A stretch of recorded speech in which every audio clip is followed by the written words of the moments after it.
All right, bitch, you ready? Yeah. All right, we're gonna have to cut that because that's not gonna work for an intro.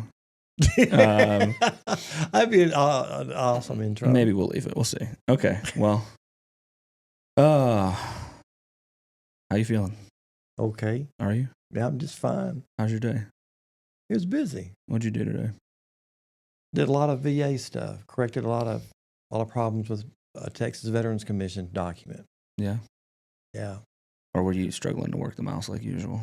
Oh no, I had that. That's down pat. That's down. That's Yeah, down. okay. I do keep losing it though. I have 3 monitors, so I do keep losing it. Oh my God! Of course you do. All right. Well, I'm excited to talk to you today. I know you're not so excited. I'm excited. You look nervous. I am. Well, it's good. It's right where I want you. You didn't give me time to prepare. No, that's why I purposely gave you minimal time to prepare.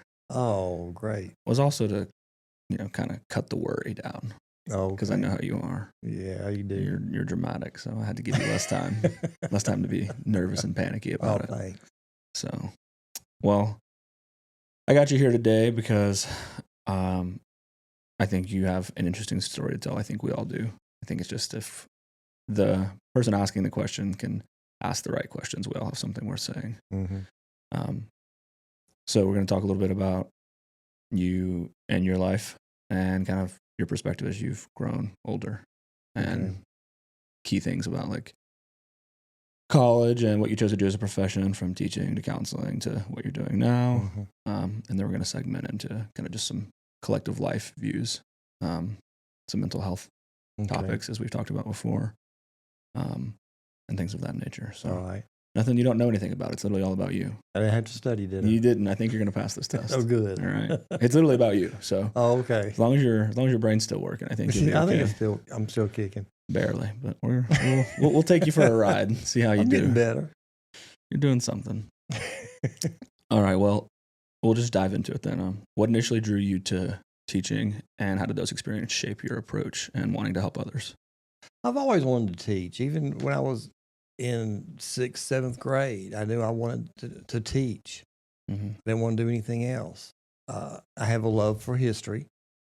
And you ask people now about history, they'll go, "Ooh, I don't like history." Well, it's not that they don't like the subject. They just haven't had it taught right to them. Mm-hmm. And that was my goal, is to be one of those teachers that had people, love to come into my classroom. I had fun in the classroom. Yeah. I think that can be said for any subject. As a proponent of loving economics, a lot of people hate economics, but it's usually just because it's poorly taught. It is, yeah. And a lot of people, not because they hire bad teachers. I think that's not, it's never the intention, but people are really good at a subject. But you can be good at a thing and not be able to teach it.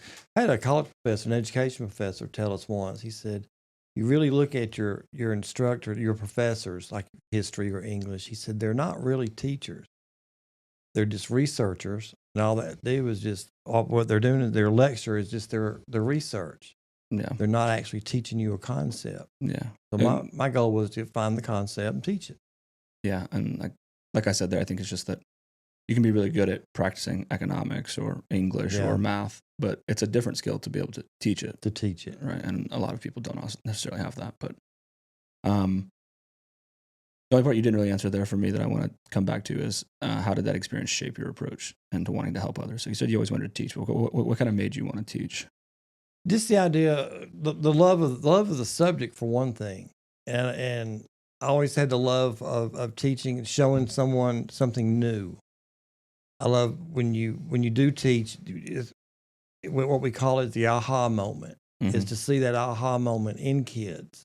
Okay. In certain some aspects of a topic. Okay. How did your time in counseling prepare you for the work you do now with veterans? It has helped a great deal with having a background in counseling, because advising can lead into counseling, and it has paid off. My background in counseling has paid off. I'm able to read some things into people, to understand, not to get in, down and dirty with them, but to understand where they're coming from, their side of the story. Yeah. Because if a veteran's if a veteran wants to tell you their story, they'll tell you only if they're comfortable with you. Yeah. I think what we're highlighting there is like relatability. Yeah. right? So I think it gave you the ability to kind of, like you said, watch for those nuances or those indicators of, hey, there's something going on, or hey, maybe this person needs a little bit more attention. Maybe there's something more on kind of just below the surface that's creating issues that I can identify and maybe help navigate. And being a classroom teacher and a coach, I can tell. A lot of times they'll come in and these guys that I'm talking to, they went to the military because high school was rough, and they weren't getting it. They were told they were bad students. Yeah. But now I tell them, you're older and wiser. Approach it differently. Yeah. And they do approach it differently. Yeah, I think I can relate to that a lot. You're in a different frame of life. You're more mature. Your perspective's different. You are at 18 to even you just do 4 years, 22. I mean, that's a huge difference in the way you view the world, especially depending on what you did in your military career. But if you had some experiences collectively, your approach and again perspective is just holistically different than it was at 18. It is, yeah. Because you've seen the world, you've had to go through some things, and the way you now navigate life is holistically different. I'm always telling them you're older and wiser now. Yeah, that's a way to say it. I think it's just your perspective has changed. Yeah. I always felt like college was such, like, how could people complain this is hard? Yeah, right? Because exactly. in retrospect, compared to what I had done for the last 4 or 5 years, was so much more challenging than that. Right. To go to an hour-long class, right. do a little homework assignment, do a project, So I think it was just perspective was so much different. What are some lessons from teaching that you will still apply in your current role as a veterans advisor? And asking questions, delving in. And I do know how to ask a question. Oh, you can ask a question. To be able to read their body language, to read if they're understanding what you're trying, the concept or whatever it is you're trying to get across to them, be able to pick that up. I'm good at taking an idea and making someone understand it. Okay. Give you an example. I worked part-time at Sun Ski Sports. And I had a bike shop manager tell me once, he said, you're so obvious that it's so obvious that you've been a teacher, because I'm telling someone how to take a rear tire off and how to do with the chain and the gears. Yeah. He says, I've noticed that you show them, you have them do it.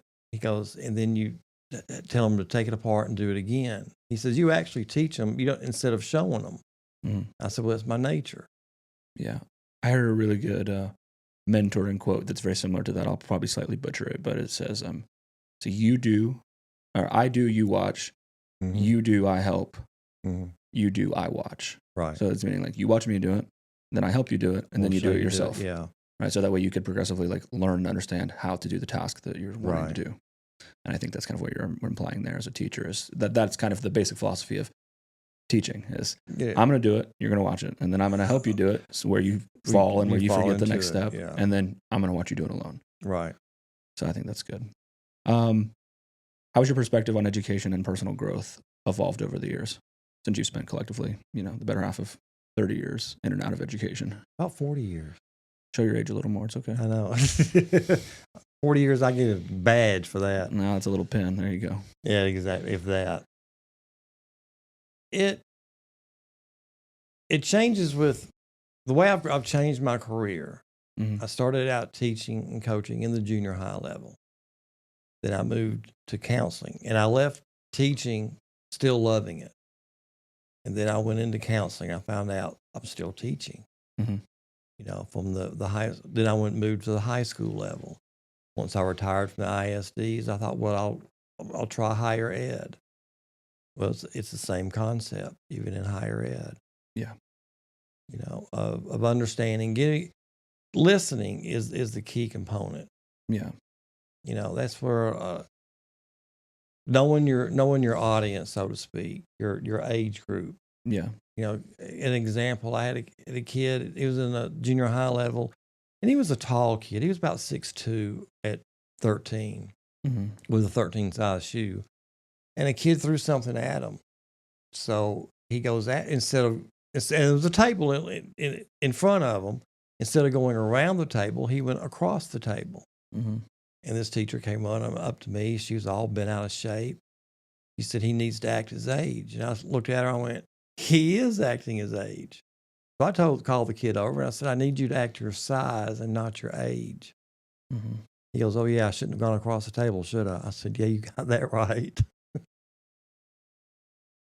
I think there's so much that can be said for how we see our perspective in particular evolve with time. Mm-hmm. Like we just said, we kind of touched on it a minute ago with starting college at 18 versus 22 or 25 Right. or 30, right? And the big thing that I believe is the main difference is just simply perspective. Mm-hmm. Where you are in life relative to education is still there, Mm-hmm. right? Like college kind of doesn't move. It's a fixed point. Right. The only thing that is moving is like where you are in life to it. You know, who you are at 18, Mm-hmm. 21, 22, whatever, 25. Like college is still there. Yeah, right? and you're a different person. Exactly. And so I can even see it in my career, even though it's been short so far, just how much, even from a few years ago when I first got out of school to now, how my perspective towards the way I do my work, the way things are changing in the landscape of digitization and with technology and what new tools we're learning. And it's like, you can't stay stagnant. Like there's going to be forced change because your job is going to change. Yeah, you never stop learning. Mm-hmm.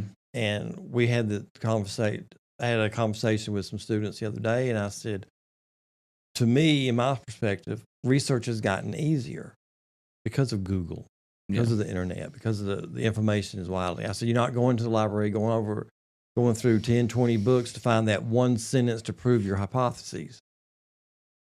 I think it's a little bit of both. I think there's more of a availability to information, but with that, there's just more shit.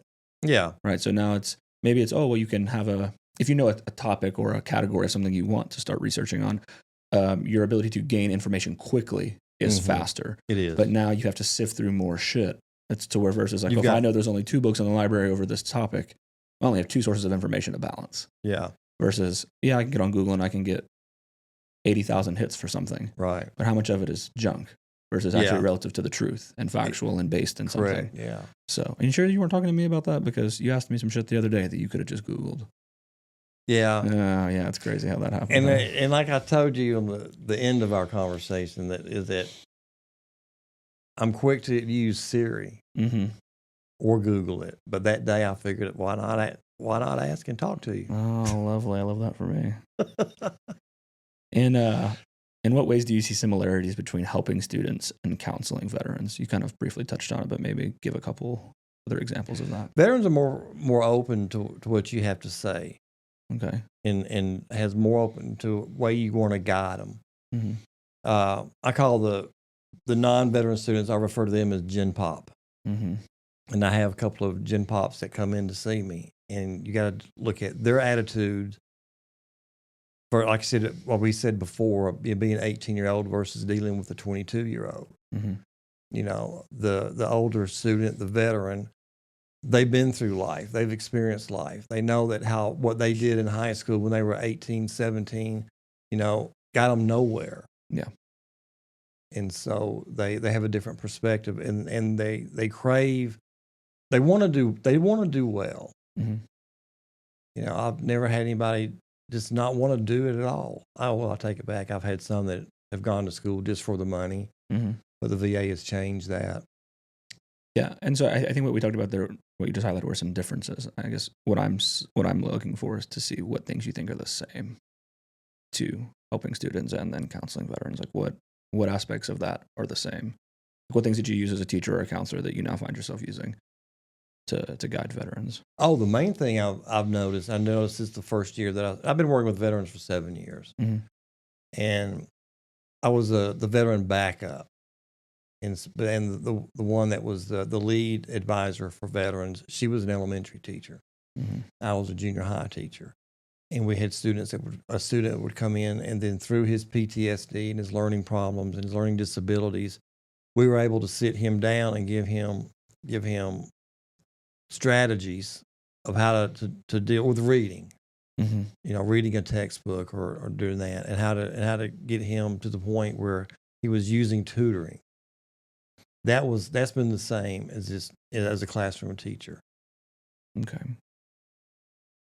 What do you find most rewarding about your current role, and how does that align with your overall life philosophy? This afternoon, I was going up up to the bunker, and one of the veterans was walking down the stairs. I was walking up, and he had to stop. He had to tell me how his day went, how his certifications are going, and things like that. And for them to come in, I have a lot of them that will come in my office just to talk. Yeah. Or just to sit there. Because I tell them, this is a place that you can get away from everybody. Mm-hmm. That in coaching has helped too. So would you say what you find most rewarding would be the connection then? So what I find most rewarding is the connection, is it the understanding. Okay. What do you mean by that? Because it's a two-way street. I need to understand where they're coming from. Okay. They need to understand what I want them to do. Okay. Or how to approach something. And how does understanding align with your overall philosophy on life? Because you gotta understand to learn, and that my overall philosophy of life is that learning never stops. There's always room for improvement. Yeah, I agree with that. I think there is a component of understanding and learning. I think that's what, if you break out the definition of learning, it's to be able to have a concise understanding of a topic or subject matter in order to do it or retort it back, right? I was always told that the definition of learning was the permanent change in behavior. Yeah. I think I'm a big fan of Alex Hormozy. He says that intelligence to him is same condition, new behavior. Yes. So he bases how he rates people's intelligence on how quickly they can have the same condition and change their behavior. Right. Which is what you're calling learning. Yeah. So I think that's interesting. A very true thing. I enjoy that you put a lot of value in continuous learning, because I also share a like perspective to that. I think that's a true way to know you're still alive, is that you're still able to continue to gain new knowledge, new perspective, and new understanding. If you ever start closing yourself off to that, I think that's a pretty easy way to know that you're not going to be here a whole lot longer. Exactly. What are some of the biggest challenges veterans face when returning to the academic environment, and how do you help them navigate those challenges? One of them, and with this, and there's different, they come in different waves of group. This newest group was like the same group I had about 3 years ago. Their biggest concern was, am I going to be the oldest one in the classroom? Okay. I guarantee you, no, there's older veterans in there too. So you'd say, and right now it seems a little bit like fear. It is. It's fear. Am I going to stand out? How am I going to, I don't think I have the patience to deal with 18-year-olds. Yeah. And I do tell them, I said, whatever you do, ignore the 18-year-olds. They'll eventually go away. Yeah. I can relate to that. As when I first went back to school, I was thinking, I was only 23, so it wasn't, I'm going to be the oldest. I remember. But I'm going to be older than a lot of people in here, and then to just, again, the perspective is different. And I don't think like an 18-year-old kid who just finished high school 3 months ago. Right. Because that's not the spot of life I'm in. So I can relate to that as being one. But so how do you, I won't steal your thunder here. So like, what are some things that you kind of just provide besides reassurance that they can navigate that well? We talk about the approach to so just use them. I'll use math, because math is everybody's stumbling block. And we talk about math, and veterans do not have to take the replacement test. But I'll tell them, if it's been a minute since you've been in a classroom, take the test. Let's see where you fall. Let's see if we get, if you need a developmental class, we'll get you in there. That will get you up to speed. Well, I had one veteran. He said, "No, I don't need to take it. I don't need to take it." So I put him in algebra. He went in. He lasted 5 minutes in the classroom. Came back and said, "Get me out of that, because I don't know what she's talking about." So I told him, I said, "Doc, when you take the test," I said, "I'm afraid that you're going to pass it, because you're intelligent enough. You just don't remember it and don't know it. But I think you're going to do well in it. So you may have to throw it a little bit." Well, he tanked it. Heck yeah. And I had to go back going, "Okay, now you tanked it. I didn't want you to tank it. I wanted you just to throw it. So go back and take it again. Let's get that score back up so I can get you in the right developmental. Okay. But to give them, and I've had them come in and tell me, they're going to quit because of math. That I just can't get it. They have this mental block about it. Yeah. And get in talking them through, showing them that they can do it. Yeah. I think that stems from the way the military structured is. It puts you in a position where you don't have to think a whole lot, right? Yeah, you're told what to do, and then you just execute. It's that simple. So, and with math, there's a certain cognitive demand on thinking ahead, preparing, secondary and tertiary level steps forward, and coming out of a position where that's not how you're thinking and interacting in life. It's definitely like like an old rusty switch. You just kind of have to cut it back on. Yeah. So it takes time there. But yeah, no, I can say that, you and some others were very influential for me on just being reassuring and affirming that, like, hey, like, you're not there for the other people, you're there for you, right? And being clear and mindful of, I guess, just like I said, providing those simple reminders of, like, what was the big goal. Like, you're trying to move forward in this next step of your life. It's not about anyone else. It's not about how old you are. It's not about any of those things. It's about what's the next goal that's in front of you. Yeah. And I'm always telling them to ask questions. Mm-hmm. And then counseling on your junior high or even the high school level, you tell them you don't understand, ask. Because if you don't understand something, I guarantee there's going to be 5 people behind you that don't understand it either. Yeah. And I've gotten the veterans to where they are the ones that are answering questions when the teacher asks and then asking for help. Mm-hmm. I know the teachers that I think do better with veterans than some. And so I tend to put a lot of veterans in certain classes. Yeah. A lot of times, I'll have veterans come down and tell me, how many you put in my government class? And it was like, how many? They said, we got 5 in there. I said, okay, that one's closed. I said, y'all don't all sit together, do you? Of course they did. Yeah, of course they do. What role do patience and resilience play for you in your work with veterans? Oh, you got to be patient with them.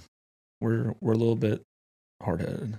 A little bit hard-headed. You are used to being told what to do. Mm-hmm.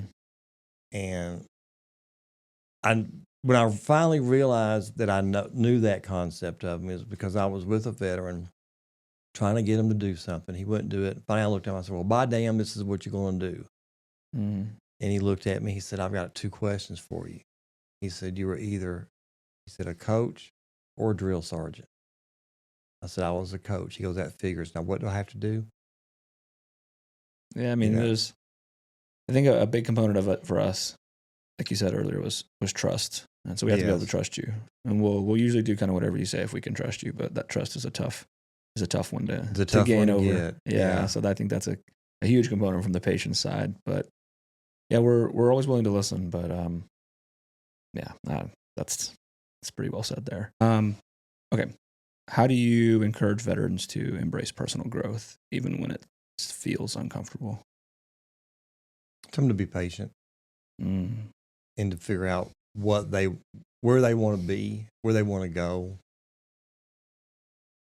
and to figure out that way and ask questions. Yeah. So kind of being mindful, like we said, of that end goal.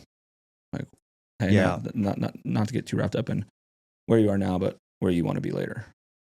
I got another story I can tell. I got lots of stories, No, that's all you got is stories. And this one I'm proud of because I had a former Marine come in. He had separated, did the construction bit, knew that he didn't want to do that, so he decided to go into higher ed. Mm-hmm. And so in talking to him, I asked him, where do you want to get your degree from? He said, A&M. I said, no, that's not what your heart's saying. What does your heart tell you? And he said, I'd love for my grandfather. He said, I'd love to go to Rice University. Mm-hmm. I said, would you at the point of your education career that you get to Rice, if you do what I tell you to do, when I tell you to do it, I can help you get into Rice. But you've got to do one thing for me. He goes, what? I said, don't make anything below an A. Yeah. He graduated from Rice 2 years ago. Heck yeah. but he was determined, and he hit snags, but yet he had the resilience and the patience to get through it and to graduate. No, I think it's good. As like I said, just being. I know for me, a big component of it was just focusing on the thing later, like graduating, getting to the point of having a job, being in a better mental, monetary position. I remember I had a student once that I stood up in my office and told him very loudly at one point, "Stop making anything below a B."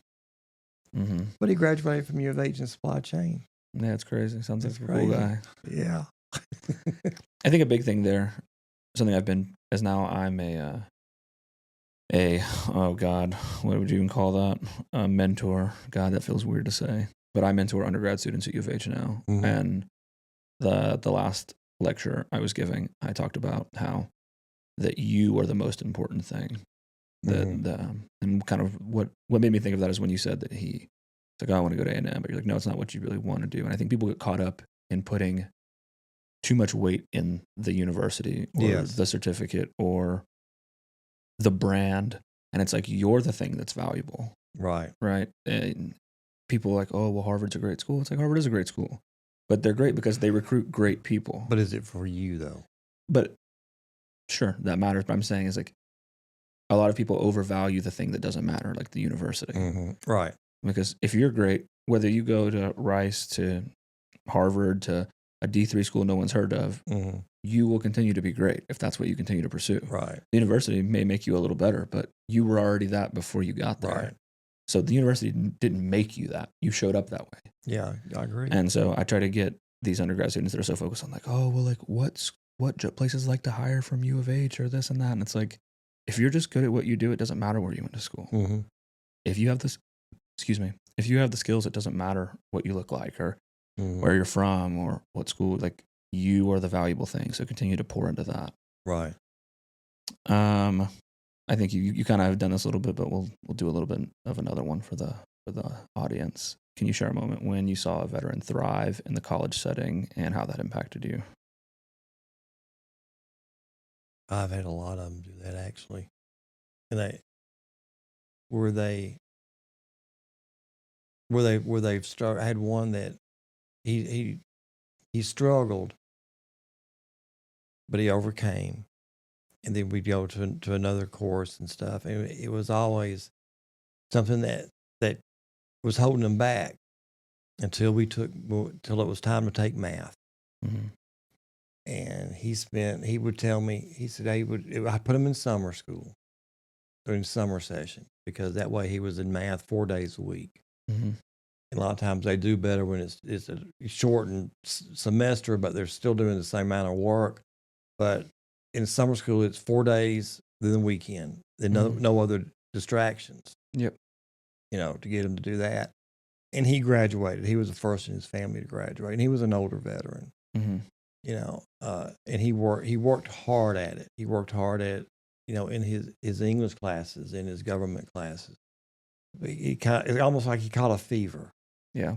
And he kept doing it, and he ended up doing great. And then all of a sudden he became conscious of the GPA, what the cum laude, magna sum cum, and thank the Lord.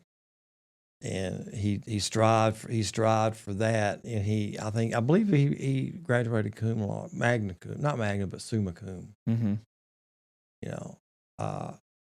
But just to watch him catch on, going, hey, this stuff is really easier than I thought it was, because he was getting it. Yeah. To me, it's like the underlying theme there is like effort has this permeating visibility to anyone, and you can't help but admire it. Even if someone's bad at something, you can see their effort, and you can't help but have anything but respect for it. Right. And when someone's truly making an effort to do the best they can, I think that seems like what you're saying there is the impact it has on you. One of the things that I have to get over from them is that when I'll tell them, I said, go to English. Wasn't good in English. You were 16.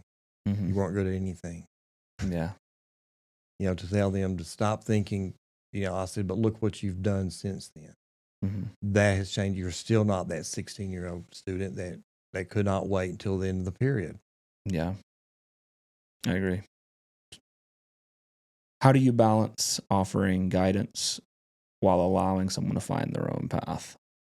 So kind of offering them help, but then still leaving them up to make their own choices. Yeah, you have to do that. But how do you do that? How do I do that? I simply answer their questions, what they have of me. I give them my opinion.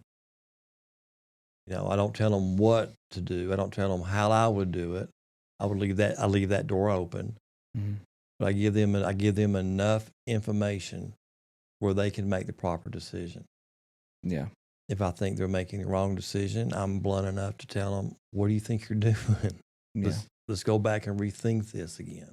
But I leave it up to them. I teach them how to balance classes in a semester. How you do, say a science with a government class.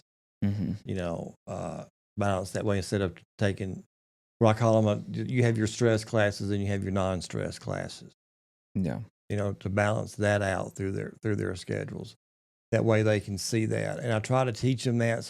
Because when they go on to the 4-year, they're not going to get me at the 4-year. They're going to get this is your degree plan. Just get these classes done. What I like to do is to teach them how to balance the class. Yeah. I think a lot can be said there for offering a less impactful guiding hand per se. And I think that's made up in, like you said, just kind of answering the questions and telling the truth. Yeah. Right. Because then the ability to make the decision lies in the person. Right. And I can make the best decision and the most truthful, honest decision if I have the truth. And so I think that's what I try to do. Is I now mentor and guide students as well. Is I just, like you said, try to answer their questions, and maybe get them to understand that things aren't as big and overwhelming as they may think they are. Right. Or that maybe, hey, that thing that you're hyper aware and innately too stressed about is less impactful than maybe you realize. Yes. So again, but to me, that's still just telling them the truth. Yeah. Because they don't have the perspective to know it yet. Right. Right. It's like, hey, don't stress that thing because it's really not that important. If you want to stress something, fine. I can give you 5 other things that are worth stressing. That's what I do. If you want something to stress about, I can give you something to stress about. Yeah. But I think, again, that's just laced in telling the truth and providing them with honesty. So we're going to move into a little bit more on some just life perspective things now. Okay. How has your perspective on life's challenges changed as you've gotten older? I'm more patient. I've heard that's a thing. What's something that when you were 30 that used to get you hot and bothered, piss you off, that now you're like, it's not that important? Okay. I used to have a quick temper. Well, in my family, we call it the Irish temper, where I could lose it at a blink of an eye. I can let somebody have it, and then they'll feel like crap, but I'm fine. I feel like I'm a pro at that skill. Yeah, and almost like father, like son. But now I forgot what I was going to say. I was waiting for that to happen. That's that old age kicking in. I know. Is there anything in particular that you can really? This is just me engaging in real time conversation with you. Anything in particular that you can really look back on now as you're almost 70, as much as you try and downplay it? It's only a few months away. Few months, 2 years. The question at hand. That you can really reflect back on and say, I can see how much I have changed the way I thought about this thing or this topic or these ideas that maybe I was wrong about, or something of that nature, that time has given you perspective. The time has given me the perspective of not jumping at conclusions and not sweating the small stuff. Okay. And not to worry, and not to dwell on things that things will fall in place naturally, but not to get upset over the small, not to nitpick. I feel like you don't live by any of this advice. Because I know you. These are great. I share the sentiment on all of these, but I don't know. I know you too well. I don't. I know this makes it difficult because I'm watching what I'm saying because I know you know me like a book. So, okay. How do you handle difficult situations in your personal life, and what strategies from counseling or teaching do you apply for your own personal benefit? Well, I don't lose my temper anymore. Yeah. Okay. Sometimes I get kind of pissed, but I'd have more of a tendency to step back and look at situations again a little bit better. So you'd say maybe just more patience again. Yeah, it's patience because I've been told a lot of times growing up that all I needed was patience. Yeah. Maybe a smaller head, but yeah, patience for sure. Maybe a little like 4 more inches in your height, but 5'6" is tough. And don't even get to the weight. No, I'm not getting in the way. I'm just talking about your height, 5'6". Well, I can't do anything about that. 5'6" my ass. But was there anything that like a tool that you found that was really helpful with students that you're like, oh shit, like I don't even follow that. You find yourself giving advice that you're like, if I actually apply this in my own life, maybe I'll do that. Yeah, I'll see what you're getting at. I try not to stay away from the standard help. Mm-hmm. The standard things that the sun will always come up tomorrow, or or the road to hell is paved with the road to heaven is paved with good intentions. That kind of bullshit. I try to stay away from that because you can look right through that. Mm-hmm. I like to look at them, and a lot of times if they're not doing it right, I tell them, well, what the fuck are you doing? Yeah. Calling attention to them. Yeah. I think it's bringing awareness. A lot of people struggle to have that awareness in their own personal life. Yeah. Which is a gift and a curse as someone who's super aware. I can tell you it definitely has made me super successful at many things, but it's also created its fair share of challenges for me along the way. And I've had those challenges too when you go back to nitpicking. Mm-hmm. You want it a certain way and it's not going that way. Then you look at things what are your roadblocks? Yeah. How do you think we can all better accept hardships as opportunities for growth? Because a lot of people denounce hardship and complain about it, but most of the time, those people who are the most upset about the hardship are the people who are saying they want to grow, and the cost of growth is something hard. That I was raised with, my mother instilled in that. She's an Irish Catholic woman. Would tell us, about being patient. Mm-hmm. Not to worry. My dad would tell us, if you want something done, get it done, mm-hmm. and don't stop until it's done. Mm-hmm. They always stress that. So again, it's back to patience. We'd had a lot of patience discussion in my family. But how does that tie to hardship as an opportunity for growth? With a hardship, a lot of times you have to say, what can I pull yourself up? Mm-hmm. Look for the opportunities to better up. Yeah, I think you can ask. You can see a hardship as a opportunity to complain, or as an opportunity to become a better person than you are now. Mm-hmm. And I think again that ties to the perspective discussion that's laced it all throughout this conversation.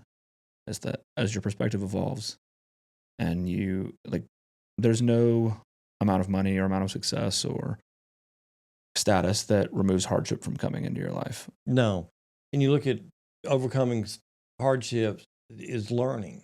Mm-hmm. It's still a learning process. Yeah, that's often what I think is when I don't know or don't understand something, I can often tie it to there's something I don't know. Mm-hmm. And so instead of just getting upset like, oh, it's this problem, it's like, well, no, it's me. I don't know something I need to know in order to get. I got to find out how to do it. Yeah. Mm-hmm. I'll ask you one of the questions I asked Bentley. Okay. We'll see what the answer is from someone who's older versus younger. What does being a good person mean to you?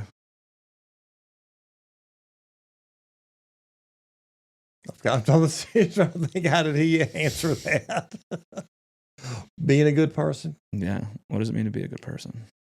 Go back to that old golden rule: do unto others, and had to do it. Doing others as you would want them to treat people like how you want to be treated. Yeah, that's basically what Bentley said. But sometimes people will turn it around on you. Yeah. Well, there's always snakes. Oh yeah, I'm getting ready. I was going to say that, but I always keep a step ahead of them. Yeah. I disagree with you on that. I think you should just be kind and do the right thing. And that doesn't mean that there won't be people who try to be malicious and take advantage of you, but that's not for them.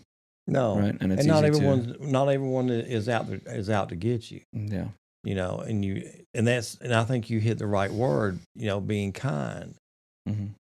If you treat someone kind, hopefully they'll treat you back with the same kindness. Yeah. I just think because you never know, maybe that's the first introduction to kindness someone's ever had. Right. A lot of times too, if somebody's, you don't know what's going on in their life, what their story is. Yeah, we all got one. We sure do. I think for me, when I really think of being a good person, because as I've now asked this question 2 times, I've had time to reflect on it and see what I think of it. And to me, it's just the ability to forego the personal benefits and do what's best. Mm-hmm. So I can let go of any of my personal or selfish ambitions to say I'm just going to do what's best in this scenario, even if it's maybe negatively going to impact me. Mm-hmm. I think that's in line with what telling the truth is, which is, even if I tell you the truth, maybe there's some negative impact for me. So I have something to lose by being honest. Mm-hmm. It doesn't mean that you still shouldn't do it. Right. How do you balance helping others with maintaining your own mental and emotional well-being? Good question. Because a lot of times I'll put people before me. Mm. Especially if I love them, I care about them. Yeah. I'll put them first. Yeah. I'll come in second. Yeah, but that's not sustainable for a long period of time. No, it's not. There's a lot of hardship, back to hardships again with that. A lot of hurt. But that's what makes me keep going. Yeah. To me, that's... I found this question to be a very almost staple of so many conversations I have with people. Mm-hmm. Is I want to have meaningful conversation, right? That's why I'm doing this podcast thing in the first place. Yeah. I always struggled to fit in with mundane, boring conversation about the weather or, oh, how was your weekend with the family? Yeah. And the shit that we really don't care about, right? Those social niceties, as they're called. I wanted to talk to people about real things. Like, what are your fears? What's your biggest anxiety towards your success? What's a trauma that you've never overcame, right? Like, I want to talk about real things with people. I don't want to just talk about mundane bullshit. Right. And I know there's so many people out there who equivocally want the same thing. They want to have real, meaningful conversation. They don't want to just talk about the weather, like you said, the weather, the nuances of life that we're taught we have to say. Yes. So I think there's to me, there's no such thing as true balance. There's periods of things that require hard work. Sometimes you have to be willing to forego sleep or the best diet to do the work that needs to be required. Right.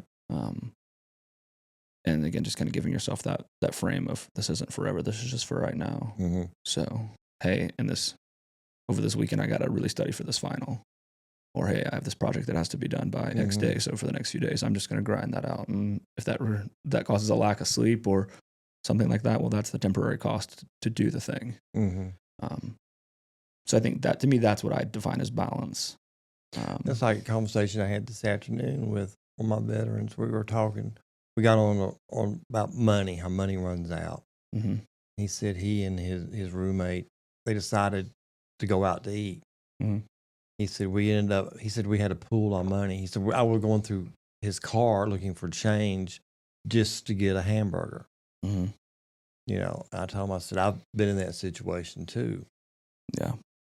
I've been in a situation of getting the change in my console. That's back when you would throw coins into the toll. Mm-hmm. And I remember. and you just grab a handful of change and throw it in there to see if it would actually be enough.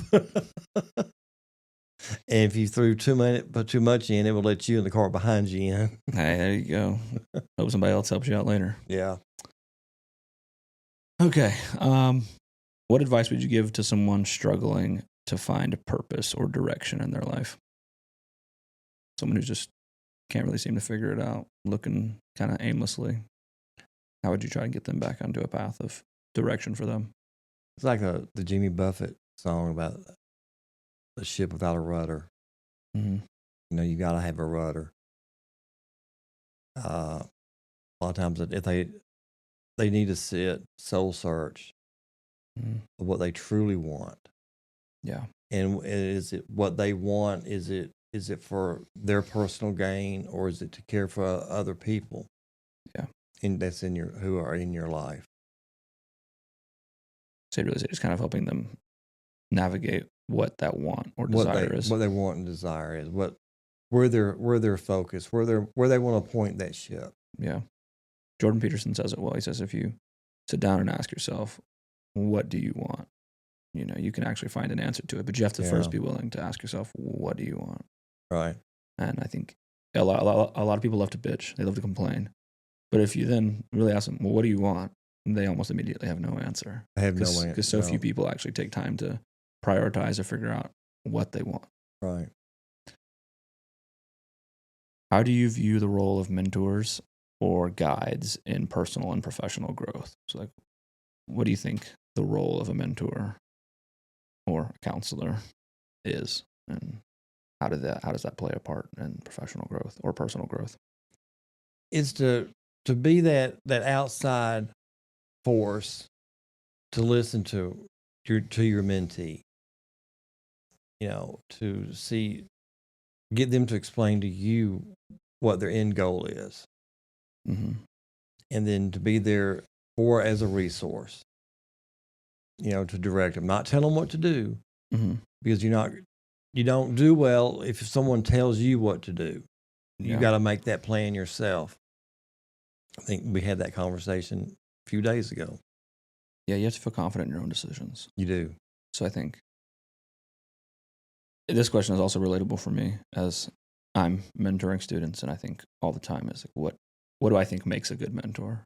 Right? It's like you said, someone who can kind of help them assess what they want to do, where they want to go, answering those like questions that feel nuanced or scary to them, right? So that they can realize like, oh, okay, like I really don't have anything to be afraid of or worry about in that area. Maybe I can still hold on to that fear or worry, but I need to reallocate it somewhere else. It best fits this scenario versus this one. Maybe not as much about what I wear today, maybe about what I want to do for work in 4 years. But then again, realizing that I think just providing them with the truth, I think that's so powerful. Some people want to, on the college scene, the fear is like, well, how do I get my first job? And it's like, well, you just have to do the reps. You have to apply. Right. And if you just apply 10 times, you're probably not going to get a job.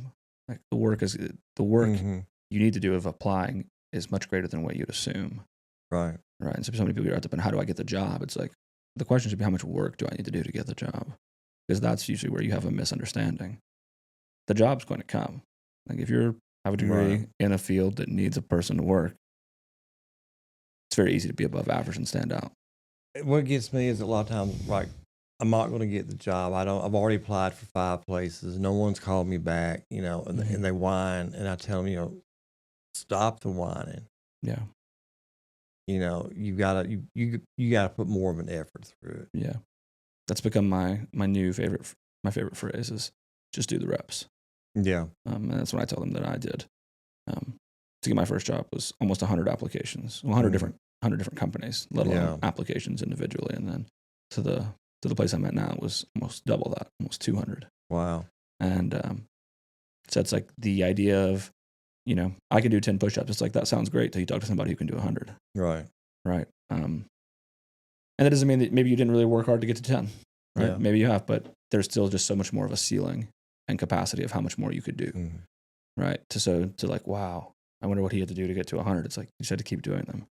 Like the same effort you did to get 10, he just continued to do to get to 100. right? And inversely, the same thing can be said for something like applying for jobs. Is good you haven't heard from 10, like, well, you're 10 closer. So now just do 10 more. Yeah. And 10 more and 10 more. And I think, again, it's another caveat to perspective. Because I always try to see it as like every one that I don't get, every time I get that email, thanks for your application, I'm like, I'm one closer. Yeah. Every rejection is one closer to the one that I'm actually going to get. Yeah. And so I just, again, different perspective. Same scenario, right? Just different perspective. Because I went through the same thing too. The number of applications, I applied for 6 months before I found a teaching job. Yeah. And I was going to small podunk district, Mm-hmm. Before I landed in where I first landed. Yeah. I hate time as a measure of something, though, because time can be misleading. You can. Right. Some people can say, oh, I've done this for 6 months. And it's like, great, that's cool. But if you applied to, I'm not saying you did, but say you applied to 4 districts in 6 months, the perception of time gives it that you did way more than that. Yeah. Right. That's why, for the job I'm at now, it was 180, 175, 180 different places in 5 months. Mm-hmm. Right. But if I just said 5 months, it'd be like, how many times did you apply? Right. That's why I like to say, like, something that kind of you can, what's that thing you do with fractions where you rationalize them down? But lowest common denominator, right? Yeah. Like that is the lowest common denominator, is like the reps. Right. Like, I was at the gym for an hour. Great. Well, how many reps of something did you actually do? Right. As you could have just sat there, you could have been bullshitting, you could have been talking to people. Like, yeah. You could, but how many reps of weight did you actually do? Yeah. Right. Okay. Because that's the lowest common denominator. That's the measure of what we talked about earlier, is the effort. Right. What does your effort output look like? Time doesn't mean effort. Mm-mm. And that's the common misconception that occurs there. But looking back, what are some key moments that have shaped who you are today? Maybe just kind of give us a few. You got a long life to pull from. I do. Depending on which decade you want me to hit on. Hit on some that maybe mean the most to you. I grew up in an exciting time. I mean, I was 12 in 1968. Go ahead. And the world was changing, and you, like I said jokingly, I said earlier about doing the different decades, but the main thing is keeping our family's been tight, but to strike out on your own. What do you mean by that? The first time you get the job, you move, you stay with the job for a while, then you change the job.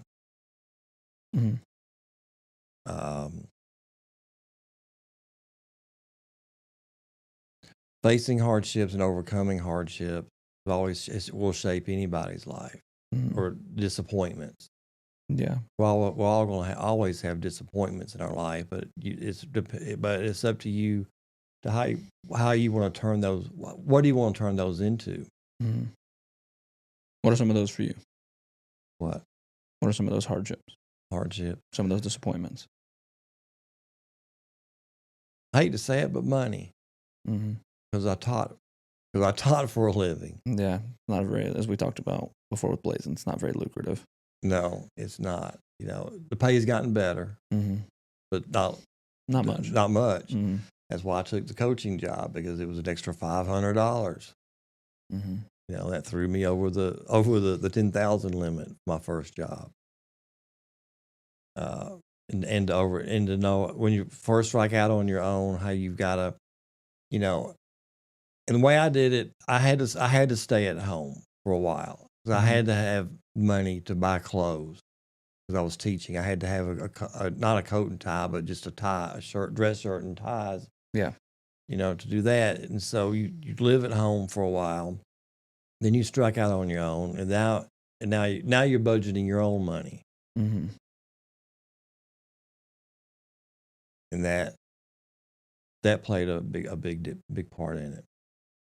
And then I've always worked, even in the summers. I built patio decks, put fences up. Yeah. Worked retail. Okay.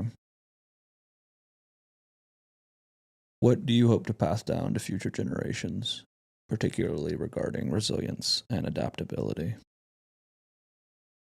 you have to adapt, not really assimilate, but you really need have more adaptation in your life to adapt to the changes, to go with the changes. If you don't like the direction, change the direction that you're going.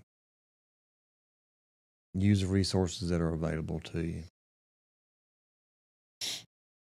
So you'd hope to pass down that you need to be able to accept change. Yes. You can't hide from change. Yeah. The only thing permanent, I think, in life is change. Yes. I don't got as much time here as you do, but I've had quite the experience so far, and I would say that a lot of it for me is rooted in that change is inevitable. Change is inevitable. It doesn't care who you are, how good life's going for you. Things are going to change, and don't be afraid of change. Don't be.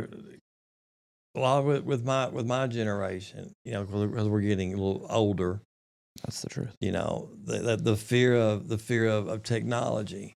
I don't fear technology. Accept it. Yeah, it's not going anywhere. Mm-mm. It's only going to become more and more ingrained in the way we live life. So you hope to pass down the ability to accept change. What else? Accept change. What about resilience? What do you have to say about resilience? You still got to be resilient as you get older. You've got to, I hate to use the phrase, but go with the flow a lot of times. Mm-hmm. And to make, at this age, it's more independent. I don't want to depend on anyone. I want to be independent. But I know I'm going to reach the time when I'll have to take someone's help. Yeah. How has your relationship with failure changed over the years? Oh, I used to be bitter when something didn't go my way or I didn't get anything. Then I got used to it and then realized all I can do is look at what was not needed or what did they not want with me if it was a job that I didn't get, and to change that, to change my behavior, to change my perspective. Okay. Not to blame anybody, not to blame you for me not getting a job, but to blame it's not a matter of blame. It's what can I do to change? What is it now? What is what? So if that was your relationship to failure then, what is it now? It's accepting failure. And to keep changing and make myself better. Okay. And what advice would you give to someone dealing with failure now? Is to step back and see why it's failing and what is failing for you. Yeah. I think there's a lot there to assess or take a stab at. I think the easiest one, though, for me has always been, as I've gotten older, progressively, it's always to start with the accountability on myself. Mm-hmm. Like, take ownership of the failure, even if it's 1% of it. If any of it's my fault, I have to accept that the portion of it is my fault before I can expect anything else to move forward. And what I would tell someone is, even if it's not you, just start looking at yourself first. Mm-hmm. It can save you a lot of time. It can help speed up the process of learning and getting better. Because almost every time something doesn't go right, I have some part to play in it collectively. Right. And so if you can just start by initially looking at yourself, again, not every time will it be there, but the times that it is, it'll exponentially help the rate in which you learn, grow, and can improve. So I think there's a lot to be said for that. To anyone, it's just change the perspective you have to the failure. I think you have to lose to be able to win. Mm-hmm. If you win all the time, winning wouldn't mean anything. Mm-mm. It's and also on the same note is success is built upon failures. Right. It's not success. Platform of success. It's steps of failure to the platform of success, and then more steps of failure, platform of success. Right. So if what you're wanting is to grow and achieve highly, then you're gonna have to be willing to fail along the way. Yeah. Because there's no shot in hell that you have the skills or everything you need to achieve the goal that you want. Mm. So in order to get to that, you're gonna have to fail. Right? I've produced some not so great podcasts so far. I've had to learn. This is one of them. So I had to fail. Right? But that's the cost of it. Yeah. But I think that's, again, another theme laced throughout this conversation is the truth. You can go to people and be like, hey, I don't know what I'm doing, but I want to get better. Right. And I want to learn. That's a key. And I think maybe you're someone who can help me. Right. Based on what I've seen from you or that I know. And you find out that people are willing to help you. So if you're failing, it's okay. Because it's not that hard to find people who are better at it than you. And again, if you can admit that, it's usually pretty easy to get help. Yeah. So are you the reason you're failing? Because you're too prideful or unwilling to ask for help? Then there's something to address within yourself. How do you define success now compared to earlier in your life? My success now is to see what change, what impact I'm making. As earlier in life, to me, it was monetary. So it was more based on money before. More based on money before. Now it's more of a philosophical. So on impact, like you said. Right. I like that. I think there's often in a lot of psychology that I've read so far, they talk about how usually that seek for or that hunger and need to find impact occurs later in men's lives. I'm unfortunate it's happened to me very early. I definitely want to make an impact now simultaneously while pursuing more financial success simultaneously. And and when you're faced with people's success or the impact that you've made, it's a great feeling. Yeah, it's a great feeling. There was a teacher at Sci-Fair that I taught her when she was in 8th grade. And when she first saw me at the school, she said, Coach, she said, I want you to know, she said, I'm teaching history because of you. Yeah. I told her, don't blame me for that. How does that feel, though?